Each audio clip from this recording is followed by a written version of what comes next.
Hello everyone, welcome to agriculture Adda 24/7। Agriculture Adda 24/7 पर मैं doctor Meenakshi Rathi आप सभी का बहुत बहुत स्वागत करती हूँ। So guys, today's topic is translation. अब ये वो ट्रांसलेशन नहीं है फ्रेंच से जर्मन, जर्मन से इंग्लिश करके दिखाओ, राइट? बट मतलब वही है। जनरली ट्रांसलेशन की ज़रूरत कहाँ पड़ती है? मुझे किसी और की लैंग्वेज समझ नहीं आ रही है तो वो मेरी लैंग्वेज में उसे ट्रांसलेट करके बताएगा ताकि उसका मैसेज मुझ तक पहुँच सके और मैं वो फंक्शन कर सकूँ जो वो मुझे कहना चाह रहा है। The same is the case in this. DNA के पास 4 ही न्यूक्लियोटाइड बेस पेयर्स होते हैं, ATGC। अब वो उन्हीं में खेलते रहते हैं, ATGC ATGC करके। अब हमारी बॉडी को नहीं पता कि हमारे डीएनए क्या कहना चाहता है, because this is a coding language. It does not understand, thus it can not function. ये फंक्शन नहीं कर पाएगी डायरेक्टली, तो इसे चाहिए एक ट्रांसलेटर की ज़रूरत, और वो ट्रांसलेटर होता है आरएनए। आरएनए डीएनए से इंफॉर्मेशन लेता है और उसे प्रोटीन में चेंज करता है। अब प्रोटीन की भाषा जो है वो हमारे जो बॉडी है उसको बहुत समझ आती है, क्योंकि प्रोटीन्स को बिल्डिंग ब्लॉक्स ऑफ लाइफ कहा जाता है, राइट? तो चलिए आज हम इन्हीं के बारे में पढ़ेंगे ताकि हमारी बॉडी कैसे उस मैसेज को समझती है और फंक्शन कर पाती है, यानी कि ट्रांसलेट कर पाती है। So today will be dealing with the translation. Next, शुरू करने से पहले अगर आपने अभी तक अड्डा 24/7 की एप्लीकेशन नहीं डाउनलोड की है, डू डाउनलोड दिस एप्लीकेशन। इस एप्लीकेशन में बहुत सारे फीचर्स हैं, करंट अफेयर्स है, जॉब अलर्ट्स हैं, पावर्ड कैप्सूल है, और ये सारी चीज़ें आपको एप्लीकेशन में मिलती फ्री ऑफ कॉस्ट। लिंक आपका डिस्क्रिप्शन में गिवन है, जैसे ही लिंक पर क्लिक करेंगे you will be able to download this application and log in करके एग्रीकल्चर सेक्शन को चुनना है and you are good to गो। साथ ही साथ अगर आप चैनल पर नए हैं, do subscribe to agriculture Adda 24/7। Agriculture Adda 24/7 को सब्सक्राइब जरूर करें and press the bell icon ताकि सारी क्लासेस का नोटिफिकेशन आपको मिलेगी, आप टाइमली इन क्लासेस को अटेंड कर पाएँ। चलिए अब बात करते हैं ट्रांसलेशन की, है ना? So life is a mode of action of proteins. Life is a mode of action of proteins. हमारी लाइफ क्या है? एक्शन ऑफ प्रोटीन्स है। हमारे एंजाइम्स प्रोटीन्स के बने होते हैं, हमारी मसल्स प्रोटीन की बनी होती है, हमारे बाल प्रोटीन के बने होते हैं, हमारे नेल्स प्रोटीन के बने होते हैं, हमारी स्किन कोलेजन प्रोटीन से बनती है। तो हम मतलब पूरे के पूरे प्रोटीन से ही तो बने हुए हैं, प्रोटीन का ही तो एक्शन है जो हम जी रहे हैं, जो हम कर रहे हैं। इतनी सारी चीज़ें जो हो रही है हमारी लाइफ में, हमारी बॉडी में, from digestion to ingestion to everything, ये सब कैसे हो रहा है? With the help of proteins, right? तो हमारी लाइफ कुछ नहीं, सिर्फ एक्शन ऑफ प्रोटीन्स है। गाना याद आ गया मुझे, एक गाना था ना, जिंदगी और कुछ भी नहीं, तेरी मेरी कहानी है। तो जिंदगी और कुछ भी नहीं, एक्शन ऑफ प्रोटीन्स की कहानी है। तो चलिए आज इसी एक्शन को समझते हैं। The first is translation. क्या होता है? तो अभी तक ये तो हमें पता चल ही चुका है वैसे ट्रांसलेशन क्या होता है। पिछली क्लास में हमने पढ़ा था कि डीएनए से आरएनए कैसे सिंथेसाइज किया जाता है। आरएनए से जब प्रोटीन बनता है तो इस प्रोसेस को ट्रांसलेशन कहते हैं। डीएनए से जब आरएनए बनता है तो उसको ट्रांसक्रिप्शन कहते हैं, ठीक है? तो हमेशा ना बच्चे कंफ्यूज हो जाते हैं कभी कभी कि ट्रांसलेशन ट्रांसक्रिप्शन कौन सा होता है। So always remember this, translation यानी कि जो लैंग्वेज हमें समझ आए, प्रोटीन्स की लैंग्वेज हमें समझ आएगी, एटीजीसी की लैंग्वेज हमें समझ नहीं आएगी। तो जहाँ प्रोटीन्स बनते हैं दैट इज ट्रांसलेशन, वो ट्रांसलेशन होता है, right? Translation is the process in which ribosomes in the cytoplasm और endoplasmic reticulum synthesizes the proteins, है ना? राइबोसोम्स प्रोटीन सिंथेसिस करते हैं। हम सेल में भी ये पढ़ चुके हैं, सेल के स्ट्रक्चर्स में पढ़ा था हमने। दो तरीके की एंडोप्लाज्मिक रेटिकुलम होती है, smooth endoplasmic reticulum and rough endoplasmic reticulum. So rough endoplasmic reticulum यानी कि ER पर राइबोसोम्स प्रेजेंट होते हैं, इसीलिए उसे रफ ER कहा जाता है। ये प्रोटीन सिंथेसिस की साइट होती है क्योंकि यहाँ पर राइबोसोम्स जो है प्रोटीन सिंथेसाइज करते हैं, राइट?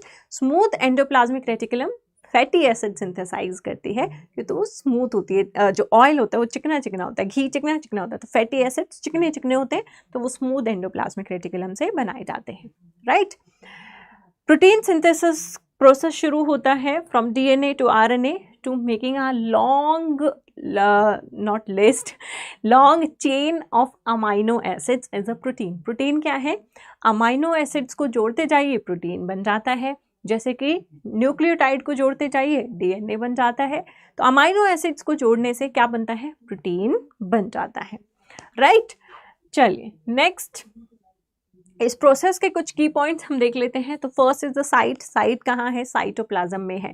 तो अभी तक जो हमने पढ़ा डीएनए रेप्लिकेशन और आरएनए सिंथेसिस यानी कि ट्रांसक्रिप्शन, दोनों ही प्रोसेस जो है वो न्यूक्लियस में होते हैं, लेकिन जो ट्रांसलेशन का जो प्रोसेस है वो राइबोसोम्स के द्वारा होता है, इसलिए ये साइटोप्लाज्म में होता है। राइबोसोम्स यहाँ पर अगर हम प्रोकैरियोट्स की बात करें तो 70S राइबोसोम्स का यूज़ किया जाता है। और टेम्पलेट कौन है, यानी कि सोर्स ऑफ इंफॉर्मेशन कौन है? आरएनए, है ना। अब हम आरएनए से इंफॉर्मेशन लेकर उस इंफॉर्मेशन को ट्रांसलेट करने वाले हैं। तो यहाँ पर टेम्पलेट कौन होगा? आरएनए होगा, राइट। कुछ फैक्टर्स यहाँ पर इन्वॉल्व होते हैं, कुछ उनको इनिशिएशन फैक्टर्स कहा जाता है, आईएफ फैक्टर्स, है ना, जो वो इनिशिएट कराने में काम आते हैं, प्रोसेस को इनिशिएट करने में काम आते हैं। एक इलोंगेशन फैक्टर है जिसको T4 फैक्टर कहा जाता है। कुछ रिलीज फैक्टर्स भी हैं जिनको RF फैक्टर भी कहा जाता है। इन फैक्टर्स की हेल्प से ये प्रोसेस जो है स्मूथ हो जाता है, राइट। तो यहाँ पर देखिए आप, ये आपका जो ग्रीन है ये आरएनए मॉलिक्यूल है, आरएनए स्ट्रैंड है। इस आरएनए स्ट्रैंड पर जो स्मॉलर सब यूनिट है 30S वो पहले अटैच होती है। स्मॉलर सब यूनिट के बाद इनिशिएशन फैक्टर्स अटैच होते हैं। जो आपके इनिशिएशन फैक्टर्स हैं, आईएफ फैक्टर्स हैं, वो अटैच होते हैं, if first, if second, if third. साथ ही साथ जब ये अटैच होते हैं एक चार्ज tRNA अटैच होता है, ठीक है। और उसके बाद ये लार्जर सब यूनिट उनके ऊपर ढक्कन का काम करती है। चलो अब सब जुड़ गए, आके मैं भी जुड़ जाता हूँ। फिर लार्जर सब यूनिट आती है और वो आकर यहाँ पर जुड़ जाती है। तो इसको हम कहते हैं इनिशिएशन कॉम्प्लेक्स। क्या कहते हैं? Initiation complex.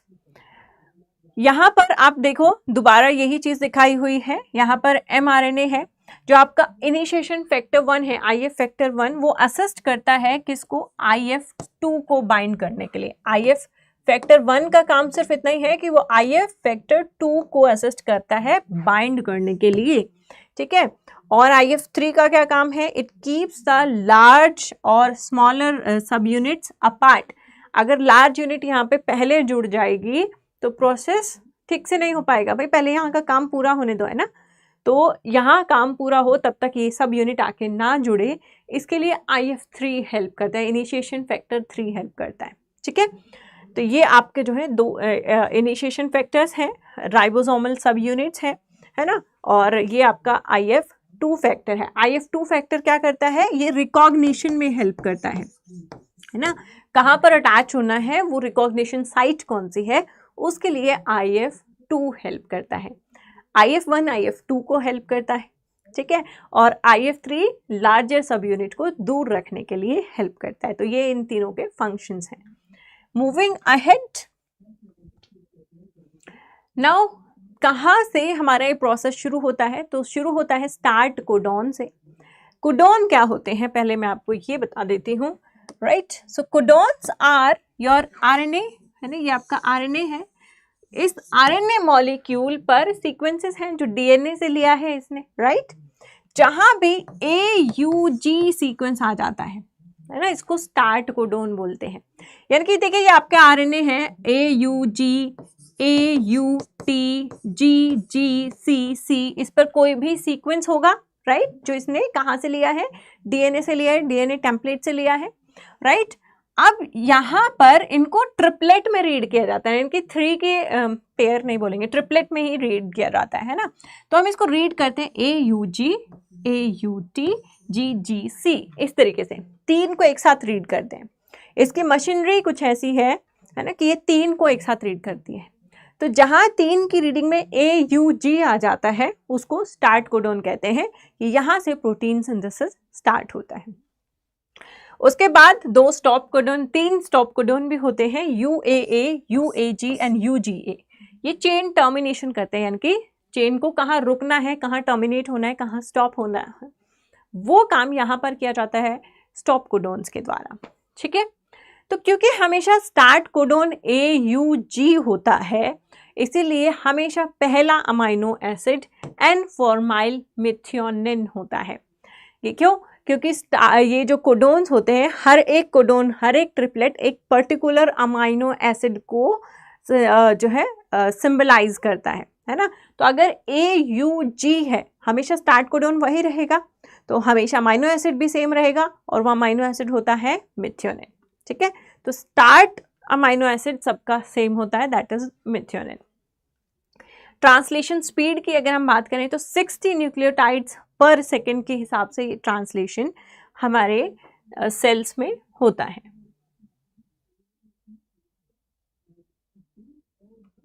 अब जो आपके राइबोसोम्स हैं, जहां पर RNA अटैच होता है और ये मशीनरी शुरू होती है, इस राइबोसोम्स की 3 साइट्स होती हैं, या 3 लोकेशंस होते हैं, या 3 गेट होते हैं, आप कुछ भी समझिए। उनका हम नाम देते हैं EPA। E for exit site, जहां से निकलना है।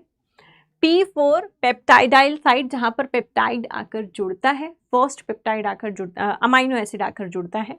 A साइट, जहां पर नया अमाइनो एसिड आकर जुड़ता है। ठीक है, तो एक ऐसा मान लीजिए कि एक रूम है जिसमें 3 दरवाजे हैं।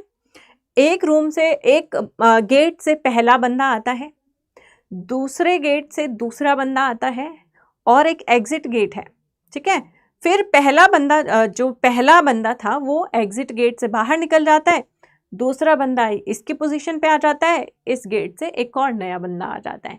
तो इस तरीके से चीज़ें काम करती हैं, यानी कि जो पहला आपका tRNA होगा वो P साइट पर आएगा, वो A पे नहीं आएगा, वो P पर आएगा। ठीक है, P पर आ जाएगा। दूसरा जो tRNA होगा वो A साइट पर आ जाएगा।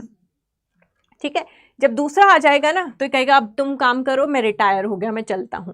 तो ये अपना अमाइनो एसिड इसको देकर खुद एग्जिट साइट से निकल जाएगा। ठीक है, अब ये एग्जिट से निकल गया, ये खाली हो गई है, ये खाली हो गई पोजीशन। तो यहां पर क्या हुआ है, ये पोजीशन खाली हो गई है। जब ये पोजीशन खाली होती है तो ये राइबोसोम एक स्टेप आगे चलता है। जैसे ये स्टेप आगे चलता है, ये ध्यान रखिएगा, राइबोसोम आगे चलता है, ये tRNA यहाँ नहीं आता, ये राइबोसोम आगे चलता है। जैसे ये राइबोसोम आगे चलता है, ये P साइट हो जाती है, A साइट खाली हो जाती है, एग्जिट साइट खाली हो जाती है। तो इस तरीके से ये साइट्स काम करती हैं। ठीक है, तो इसमें जो राइबोसोम्स हैं, इसमें 3 साइट्स होती हैं, EPA sites, right. P site is peptidyl tRNA, E is for exit site, and A is amino acyl site. मैंने 2 बार P लिख दिया इसको, अमाइनो एसाइल साइट। ठीक है, चलिए नेक्स्ट, इनिशिएशन। ठीक है, it begins when small ribosomal subunit attaches to the specific sequence on mRNA chain। ये mRNA है आपका, राइट। mRNA चेन पर पहले स्मॉलर सब यूनिट है, वो आकर जुड़ती है, स्मॉल सब यूनिट आकर जुड़ती है। ठीक है, इनिशिएशन फैक्टर्स यहाँ पर हेल्प करते हैं, जो मैं आपको दिखा चुकी हूँ, सो दैट tRNA सही प्लेस पर पोजीशन हो। ठीक है, tRNA सही प्लेस पर पोजीशन हो, यानी कि P पर पोजीशन हो। ये देखिए tRNA यहाँ पर आएगा, पहला tRNA जो बीच का होगा। ठीक है, initiation ends when large subunit joins which leads to the dissociation of initiation factors.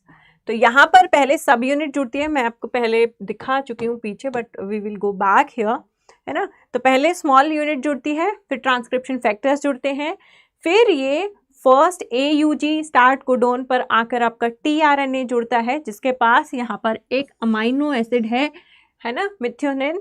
और फिर जब ये पूरा हो जाता है, जब लार्जर सब यूनिट जुड़ती है, जब लार्जर सब यूनिट जुड़ती है तो ये ट्रांसक्रिप्शन फैक्टर्स जो हैं ये रिलीज हो जाते हैं, हट जाते हैं। ठीक है, so this is your initiation of the process.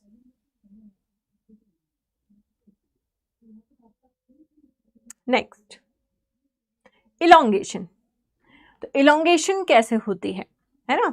Elongation के लिए जो डिफरेंट अमाइनो एसिड्स हैं उनमें पेप्टाइड बॉन्ड बनता है। ये देखिए, ये आपकी 3 साइट्स हैं, E sites, P site, A site. ठीक है। तो पहला जो आपका आरएनए आता है वो पी साइट बीच वाली साइट पर आता है, फिर दूसरा आरएनए ए साइट पर आता है। जब ए साइट पर आरएनए आ जाता है तो ये वाला जो आरएनए ये अपनी पूरी अमाइनो एसिड चेन इसको दे देता है और खुद क्या हो जाता है, यहाँ पर खुद फ्री हो जाता है, इस पे से हट गया। जब ये फ्री हो जाता है तो ये राइबोसोम्स एक कदम आगे चलता है। जैसे ही राइबोसोम एक कदम आगे चलता है ये यहाँ पर आ जाएगा ई पर, है ना, और ये ए वाला आ जाएगा पी पर और ए हो जाएगी खाली। जैसे इस प्रोसेस में आप देख पा रहे हैं ए खाली हो गया ना लास्ट में, क्योंकि ये एक कदम आगे चला गया। जब ए खाली हो जाता है तो उस पर एक नया अमाइनो एसिड के साथ नया टीआरएनए आता है, फिर नेक्स्ट फिर ये अपनी चेन उसको दे देता है, फिर ई से वापस निकल जाता है। ठीक है, let me show you with the diagram also so that may be it's not understood well, है ना। तो ये आपकी 3 साइट है, ई साइट, पी साइट, ए साइट। ठीक है, तो सबसे पहला टीआरएनए यहाँ आता है पी साइट्स पर, जिसके पास एक अमाइनो एसिड होता है। ठीक है, ये अमाइनो एसिड है इसके पास। अब क्या होता है, नेक्स्ट टीआरएनए यहाँ पर आता है ए साइट पर और इसके पास भी एक अमाइनो एसिड होता है। ठीक है, अब इन दोनों अमाइनो एसिड्स की दोस्ती हो जाती है और इनमें एक बॉन्ड फॉर्मेशन हो जाता है। This bond is a peptide bond. 2 amino acids के बीच में जो बॉन्ड होता है उसे पेप्टाइड बॉन्ड्स कहते हैं। जब ये बॉन्ड बन जाता है तो ये कहता है भाई तू ही रख ले, मुझे बोझा उठाने का कोई शौक नहीं है। ठीक है, तो ये अपना सारा भार जो है ए वाले को दे देता है। जब ये ए वाले को अपना पूरा भार दे देता है तो सिचुएशन कैसी हो जाती है, अब इसके पास 2 अमाइनो एसिड हो गए और ये खाली हो गया। हुआ कि नहीं हुआ?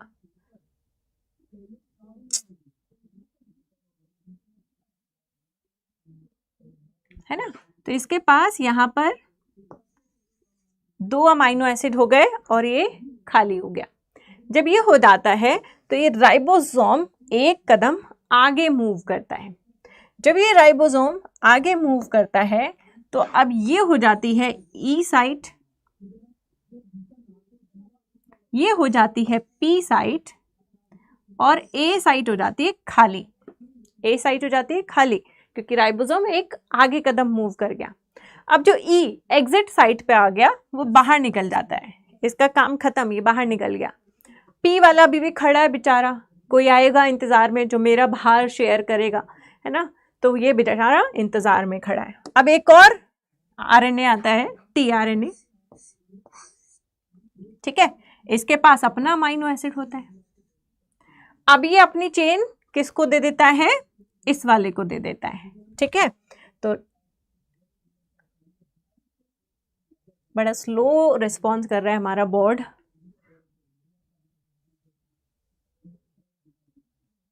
ये देखिए, तो ये अब अपने अमाइनो एसिड जो है इसको दे देता है और खुद क्या हो जाता है, फिर से खाली हो जाता है। अब ये खाली हो गया, अब इसका भार नए वाले ने शेयर कर लिया तो ये खाली हो गया। अब ये फिर एक कदम आगे मूव करेगा और इस तरीके से ये सीक्वेंस जो है चलती जाएंगी, जो आपको यहाँ पर एनिमेशन में दिखाई भी दे रही है। बहुत ध्यान से देखेंगे, बिल्कुल ई साइट एग्जिट साइट है। जैसे ही वो भरता है ये ई पर आ जाता है, ये निकल जाता है और यहाँ पर जो स्पेस है जैसे ये एक कदम आगे चलेगा ये फ्री हो जाता है, जहाँ पर नया अमाइनो एसिड आकर जुड़ जाता है। तो दिस इज कॉल्ड इलोंगेशन, इसको इलोंगेशन कहते हैं। इस तरीके से आपकी जो मशीनरी है जुड़ती चली जाती है। आप देख रहे हैं ये आपका एमआरएनए है और ये जो येलो है ये आपका जो है, एक ही बार दिखाएगा हमें। चलो फिर से बैक करके वापस चलते हैं, है ना। तो ये आपका आरएनए पॉलीमरेज आगे बढ़ता जा रहा है, टीआरएनए आके जुड़ते जा रहे हैं और ये आपकी चेन जो है वो लंबी होती जा रही है और लास्ट में सब डिसोसिएट हो जाता है। कब डिसोसिएट होता है, जब स्टॉप कोडॉन आ जाता है। ठीक है, तो या फिर यहाँ पर भी आप देख सकते हैं इस तरीके से आपके जो है टीआरएनए मॉलिक्यूल है, ये टीआरएनए मॉलिक्यूल है, ये टीआरएनए मॉलिक्यूल है। इसके पास एक अमाइनो एसिड है, इसके पास एक अमाइनो एसिड है। ये जो 2 अमाइनो एसिड हैं इनके बीच में पेप्टाइड बॉन्ड फॉर्मेशन होगा यहाँ पर, और जब ये पेप्टाइड बॉन्ड फॉर्मेशन हो जाएगा ये फ्री हो जाएगा, it can move out and कोई नया टीआरएनए आकर इसके साथ जुड़ जाएगा, एक नया अमाइनो एसिड लाकर। ठीक है, तो जो ये अमाइनो एसिड लेके आता है ना टीआरएनए, उसको बोलते हैं चार्ज्ड टीआरएनए, क्योंकि वो अपना अमाइनो एसिड साथ लेके आ रहा है। जो खाली हो जाता है वो अनचार्ज हो जाता है। तो जब अनचार्ज हो जाता है, जब ई साइट एग्जिट साइट से बाहर निकल जाता है।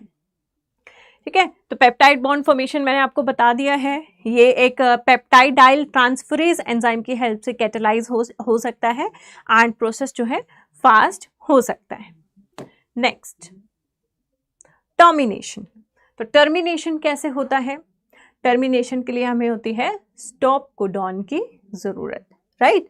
तो टर्मिनेशन में क्या हो रहा है? When one of the 3 stop codons come under A site, जहाँ ए साइट होती है राइबोसोम की EPA, ए साइट पर जब स्टॉप कोडॉन आ जाता है तो स्टॉप कोडॉन उसको ब्लॉक कर देता है और वहां पर कोई टीआरएनए नहीं आ पाता है।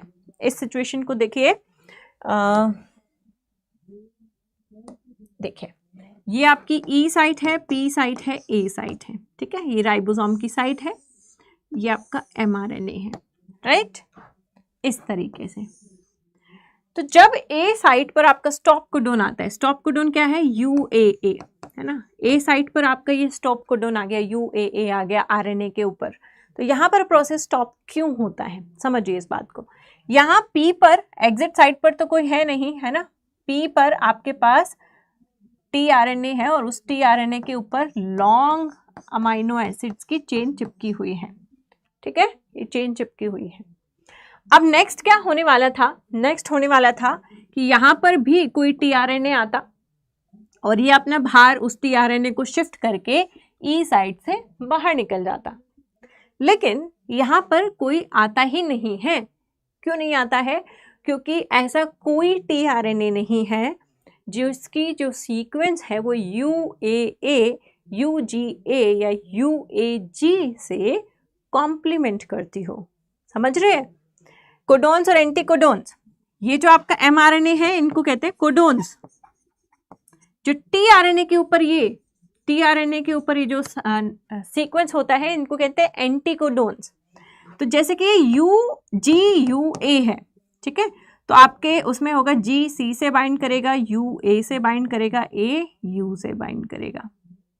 ठीक है, तो ये आपका टीआरएनए बन जाता है।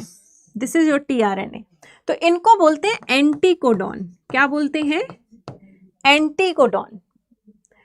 तो ऐसा कोई एंटीकोडॉन ही नहीं है जो इस कोडॉन के साथ मैच कर सके। तो यहाँ पर कौन बाइंड करने आएगा? कोई भी नहीं। तो जब यहाँ पर स्टॉप कोडॉन आता है तो स्टॉप कोडॉन के एंटीकोडॉन ही नहीं है। किसी टीआरएनए के पास ऐसा एंटीकोडॉन नहीं है जो इसके साथ बाइंड कर सके, इसलिए ये पोजीशन खाली रह जाती है, यहाँ कोई नहीं आता। तो ये अपना भार किसी को दे ही नहीं पाता, अपनी अमाइनो एसिड चेन आगे ट्रांसफर ही नहीं कर पाता है। तो यहाँ पर स्टॉप हो जाता है, भाई कहानी खत्म, पैसा हजम, इतना ही बनाना था, इतने ही अमाइनो एसिड की चेन की जरूरत थी, इससे हमारा प्रोटीन बन जाएगा। तो ये जो अमाइनो एसिड की जो चेन होती है ना वो लीनियर होती है ना? ये लीनियर चेन है, इस तरीके से सीधी सीधी।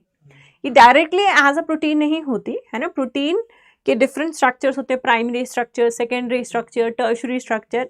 तो वो डिफरेंट अमाइनो एसिड चेन्स को जुड़ के भी बन सकते हैं, सेम अमाइनो एसिड को फोल्ड करके भी बन सकते हैं, डिपेंड्स कि कैसा प्रोटीन बन रहा है। बट इनमें फोल्डिंग एंड रीअरेंजमेंट होता है, तब वो फंक्शनल प्रोटीन बनता है, डायरेक्टली लीनियर नहीं होता है। ठीक है, so that is the amino acid की चेन, राइट? यहाँ पर रिलीज फैक्टर भी हेल्प करते हैं हमें। Release factor recognises the UAA and UAG and recognition की वजह से क्या होगा? क्योंकि यहाँ पर कोई टीआरएनए तो नहीं आ रहा है इस साइट पर, यहाँ पर कौन आएगा? रिलीज फैक्टर आएगा और इस साइट को क्या करेगा? ब्लॉक कर देगा।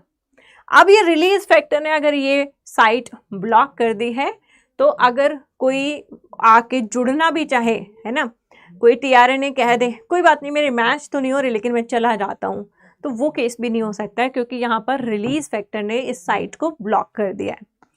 तो ऐसा होता है वुबल हाइपोथेसिस, आपने सुना होगा, है ना।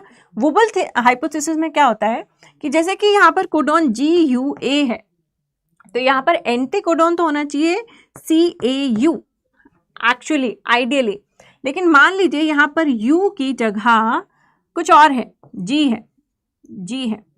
लेकिन अगर C और U बाइंड कर रहे हैं ना, बीच वाला कई बार बाइंड भी नहीं करता तो चल जाता है। तो यानी कि वो वुबल हाइपोथेसिस में आता है कि एक चीज मैच नहीं कर रही, फिर भी वो टीआरएनए वहां पर आकर जुड़ रहा है और एक अमाइनो एसिड डोनेट कर रहा है। तो वो सिचुएशन यहाँ नहीं हो सकती, क्योंकि यहाँ पर जो रिलीज फैक्टर है वो आकर इस साइट को ब्लॉक कर देता है। ठीक है, तो यहाँ पर हमारी चेन का हो गया है टर्मिनेशन। देखिए इस तरीके से, ओहो दिस इज, है ना, ये आपका टर्मिनेशन कब होगा, जब UGA आ गया, है ना। UGA आते ही क्या हुआ, यहाँ पर एक रिलीज फैक्टर पिंक कलर का देखा था ना आपने, रिलीज फैक्टर आया था, और जब ये पिंक कलर का रिलीज फैक्टर यहाँ आकर जुड़ जाता है, आगे कोई टीआरएनए नहीं आता, तो फिर ये सारा डिसोसिएट होता है और ये चेन रिलीज हो जाती है, और फिर इसमें डिफरेंट फोल्डिंग्स होगी और ये एक फंक्शनल प्रोटीन में चेंज हो जाएगा। ठीक है, so that is the termination of the process. और यहाँ पर टर्मिनेशन ऑफ द क्लास भी हो जाता है। So if you are preparing for NABARD grade A, CWC, IBPS, AFO, batches are available from 11th of September से आपका नाबार्ड का बैच शुरू हुआ है। You can enrol these batches. Fees यहाँ पर रिटन है, आपके एप्लीकेशन में ये बैच उपलब्ध है, उन पर जैसे ही क्लिक करेंगे you will be able to have all information. इनका स्टडी प्लान क्या है, कितनी क्लासेस हैं, कौन से सब्जेक्ट्स हैं, everything is there, right. NABARD grade A के लिए अगर आप प्रिपेयर कर रहे हैं, डू नॉट बी लेट ना हो। 11 सितंबर से इसकी क्लासेस शुरू हुई है। फेज़ 1 फेज़ 2 इंटरव्यू पूरा कंप्लीट बैच आपका यहाँ पर है। You can enrol this batch using the code Y448। Y448 जब लगाएंगे तो यहाँ पर आपको 77% का डिस्काउंट मिलेगा आपकी सभी बैचेस पर जो भी एप्लीकेशन में उपलब्ध हैं। साथ ही साथ कुछ सब्जेक्ट, अगर आपके इंडिविजुअल सब्जेक्ट वीक हैं तो आप इंडिविजुअल सब्जेक्ट की क्लासेस अपने टीचर्स से ले सकते हैं और उन पर्टिकुलर सब्जेक्ट्स को स्ट्रॉन्ग बना सकते हैं इन छोटे छोटे बैचेस के द्वारा विद छोटी छोटी फीसेस। एंड एग्रीकल्चर महापैक, जो भी बच्चे मल्टीपल एग्जाम देते हैं वो एग्रीकल्चर महापैक में एनरोल कर सकते हैं। अगर आप डिफरेंट बैचेस में एनरोल करते हैं तो इट इज़ मोर कॉस्टलियर, है ना, एंड टाइम कंज्यूमिंग। तो आप एक बार एग्रीकल्चर महापैक में एनरोल कर लीजिए। पूरे साथ जो भी एग्रीकल्चर अड्डा 24/7 क्लासेस ले रहा है, जिस भी वैकेंसी को कवर कर रहा है, एग्जाम को कवर कर रहा है, उन सब की पेड क्लासेस आपको अवेलेबल होगी, उनकी टेस्ट सीरीज भी अवेलेबल होगी, उनकी ई बुक्स भी अवेलेबल होगी। तो एक कंप्लीट प्रिपरेशन पैकेज ही बन जाता है in just 7,359 for the whole year. तो यहाँ पर भी आप Y448A का इस्तेमाल कर सकते हैं to enrol in the batches, ताकि आपको मैक्सिमम डिस्काउंट मिल सके। और एप्लीकेशन के द्वारा एनरोल कीजिएगा ताकि आपका जो है कंसेशन आपको फुल मिल सके। ठीक है, that's all from my side. If you have any queries, question or responses, do mention in the comment box. Do share the classes with your friends and family if someone is preparing for genetics, plant breeding or any plant sciences exam. And do not forget to subscribe to Agriculture Adda 24/7.